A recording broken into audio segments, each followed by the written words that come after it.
Assalamualaikum warahmatullahi wabarakatuh. Alhamdulillah, alhamdulillahirabbil alamin. Segala puji bagi Allah. Salawat dan salam semoga senantiasa tercurah kepada baginda Rasul Nabi besar Muhammad sallallahu alaihi wasallam, kepada keluarganya, para sahabatnya, para tabi'in-tabi'innya, dan kepada umatnya sampai hari kiamat. Pertama-tama, mari kita tak henti-hentinya memanjatkan puji syukur kepada Allah Subhanahu wa taala atas rahmat, nikmat iman, nikmat sehat jasmani dan rohani, sehingga pada pagi hari ini alhamdulillah kita sudah melaksanakan sholat wajib, yaitu sholat subuh berjamaah.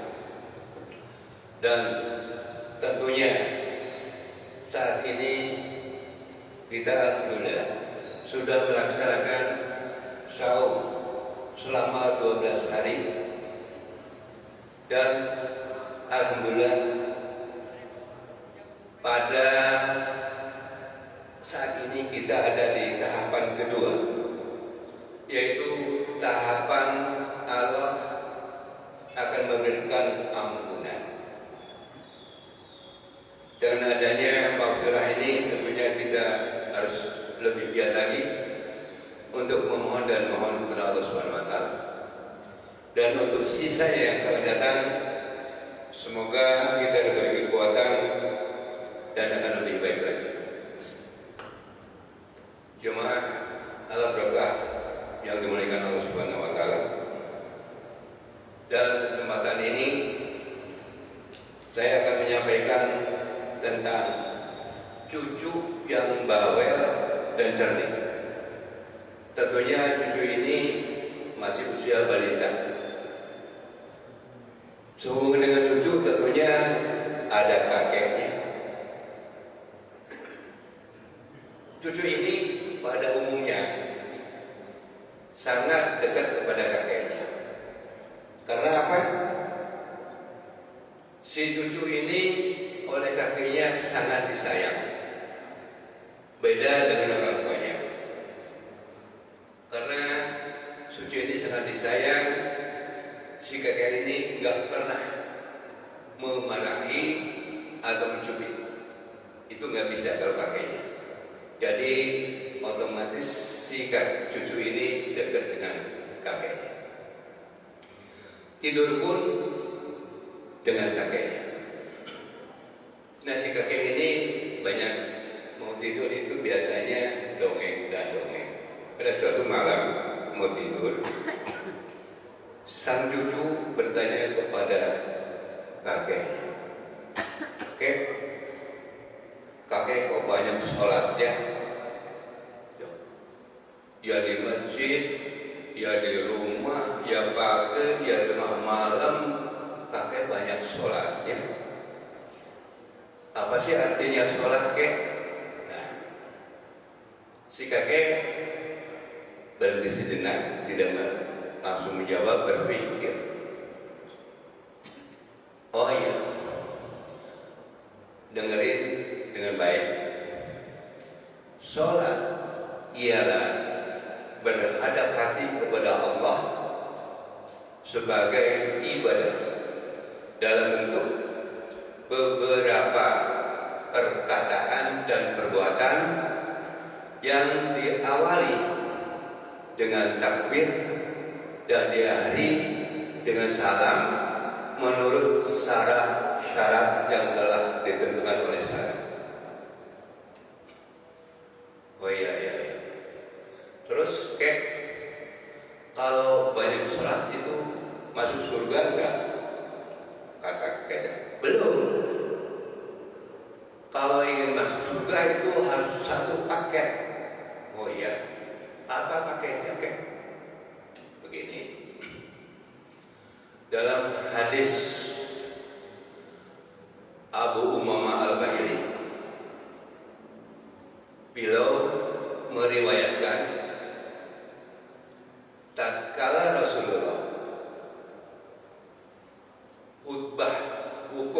di padang Arafah waktu haji wada, Rasulullah mengatakan ada 5 amalan yang mengusung kita ke surga. Yang pertama adalah bertakwa. Yang kedua, laksanakan sholat 5 waktu dengan tepat waktu. Yang ketiga, puasa pada bulan Ramadan. Yang keempat, ada tunaikan zakat. Yang kelima, taati pemerintah kalian. Kata si cucu, loh, kok yang kelima itu bukan haji? Oh gini, tentang haji. Haji bukan jaminan masuk surga, tetapi haji dijamin masuk surga apabila hajinya mabrur. Oh iya. Nah, tentang haji kayak bagaimana kronologisnya? Waduh, panjang urusannya. Karena si cucu ini ingin tahu terus bertanya, biasanya begitu. Sifatnya ingin tahu. Ya, beginilah singkatnya. Haji itu merupakan panggilan Allah. Perjalanannya sangat jauh, dibutuhkan dengan kekuatan fisik dan batin. Perjalanan dari Jakarta Airport ke Jeddah itu jaraknya 8.080 km, ditempuh dengan kurang lebih 9 jam. Non-stop, tidak berhenti. Bisa berhenti apabila mesinnya mati. Sampai di Jeddah, kita pindah pakai bis menuju ke Madinah untuk melaksanakan sholat arba'in. Perjalanannya dari Jeddah ke Madinah 425 km. Sampai di Madinah kita melaksanakan sholat arba'in, yaitu sholat 40 kali sholat di Masjid Nabawi. Nah, di Masjid Nabawi ini keistimewaannya ada 3 menurut hemat saya. Yang pertama, di samping Masjid Nabawi itu ada makam Rasulullah, makam Abu Bakar dan makam Umar. Kita dapat berkunjung ke sana. Alhamdulillah kita bisa berdoa dari jarak 2 meter dari pintu Rasulullah. Di sana ada namanya Ar-Raudhah, yaitu taman surga, yaitu lokasinya atau tempatnya di antara rumah Rasulullah dengan mihrab Rasul. Nah, ini panjangnya kurang lebih ya antara 11 meter kali 8 kurang lebih gitu. Dan semuanya ingin sholat sunat di sana, karena di Raudhah ini adalah tempat yang mustajab. Barang siapa yang sholat di sana, doanya, permohonannya akan dikabulkan. Yang ketiga, di Masjid Nabawi ini 1 kali sholat di sana itu perbandingannya sholat di masjid ini 1000 kali. Bayangkan, 1 berbanding 1000. Alhamdulillah. Setelah selesai melaksanakan arba'in, kita didorong ke Mekah. Tapi sebelum kita dari Mekah, kita didorong dulu, berhenti dulu di Masjid Bir Ali. Di sana itu Miqat namanya. Dan kita mulai di sana ganti pakaian dengan pakaian ihram untuk melaksanakan umroh haji.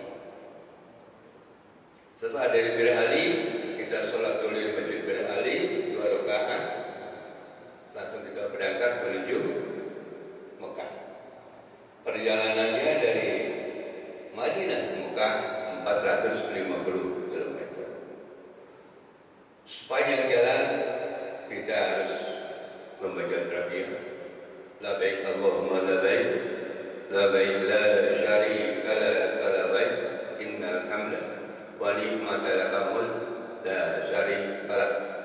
Nah, itu sepanjang dari Madinah ke Mekah membaca selawat itu berganti.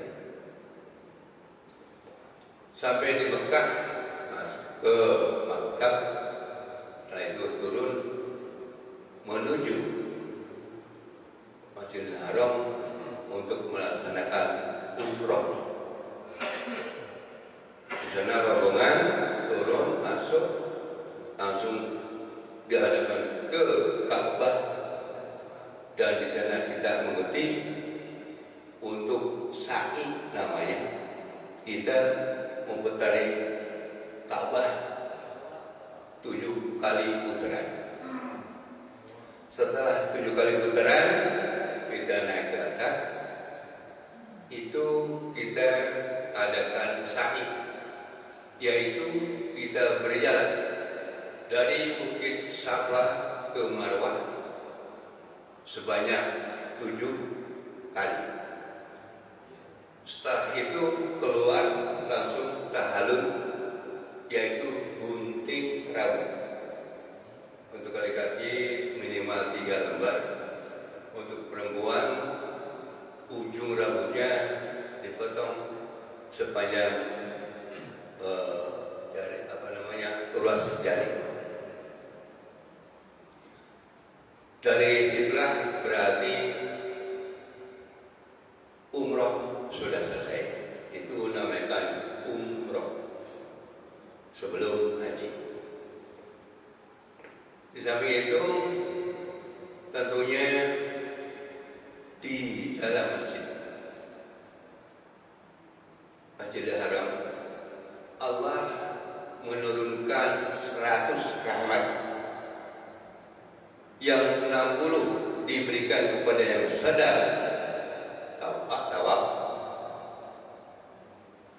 yang 30 diberikan kepada yang sedang sholat, dan yang 10 diberikan kepada yang sedang memandang Ka'bah.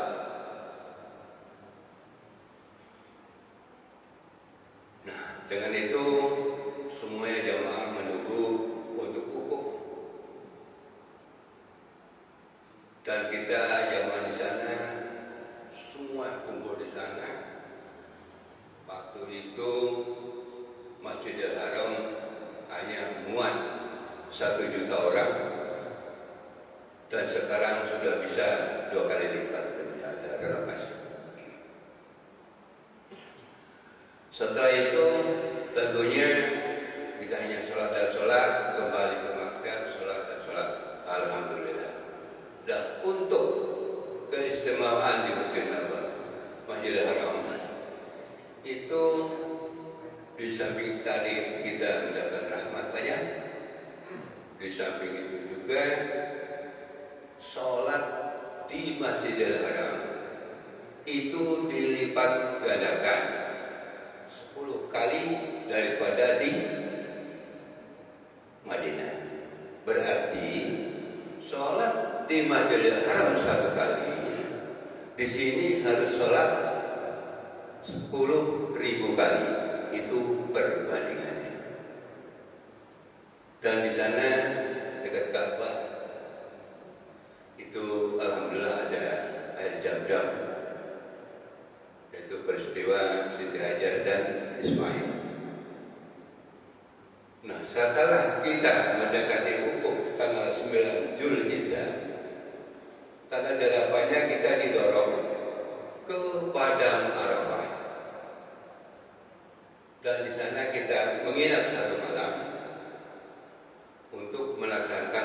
wukuf pada tanggal 9 Zulhijjah. Sebelum kita wukuf persis tanggal 9 jam 12.00 kita diadakan khutbah wukuf. Khutbah wukuf sama dengan khutbah Jumat di kita dengan bahasa Indonesia. Nah, setelah khutbah wukuf selesai, kita sholat zuhur dan asar di Kasron. Setelah sholat zuhur dan asar, maka kita duduk menghadap kiblat dan terus baca doa dan doa. Di sana ada panduan doanya. Tentunya kalau habis panduan doanya, semua yang kita bisa dibacakan di sana, dan yang membawa Al-Quran yang kecil juga bisa baca Al-Quran yang kecil di sana. Sampai kita berdiam diri sampai maghrib. Nah, setelah sampai maghrib itu selesailah ibadah haji kita, puncaknya itu di sana dan sah menjadi haji. Dan untuk haji itu dengan sahnya haji maka diberikan peci haji yang warnanya putih. Itu berarti suci, berarti setelah diputihkan dari dosa-dosa. Tadi setelah wukuf kita sudah jadi haji dan dosa-dosa itu diputihkan, dimaafkan semuanya oleh Allah Subhanahu wa taala. Amin ya Allah ya rabbal alamin. Namun setelah wukuf selesai, belum selesai juga, masih ada tambahan, yaitu untuk lempar jumrah. Dari Padang Arafah kita didorong menuju Musdalifah untuk mengambil kerikil untuk lempar jumrah. Paginya kita dari sana langsung kita masuk ke maktab, ke tenda permanen di Mina. Tentunya bayangkan jemaah yang 2 juta atau lebih itu semuanya masuk tenda. Berapa banyaknya tenda itu? Paginya kita lempar jumrah. Jumrah pertama kita lempar yaitu jumrah Aqabah. Ada 3 di sana sumur jumrah.